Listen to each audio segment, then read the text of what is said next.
এসো মা গো এমন কালো রূপ যে মা তোর রূপ যে মা তোর কি করে বাবার মন ভোলালি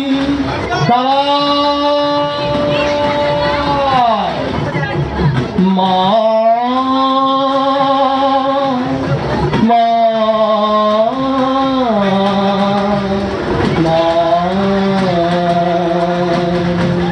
ভক্তের আহ্বানে ভগবানকে বারে বারে পৃথিবীর বুকে আসতে হয়েছে। তাই এদের আহ্বানে তুমি এসো ভক্তের অভিষ্ট মুন্নার্থে।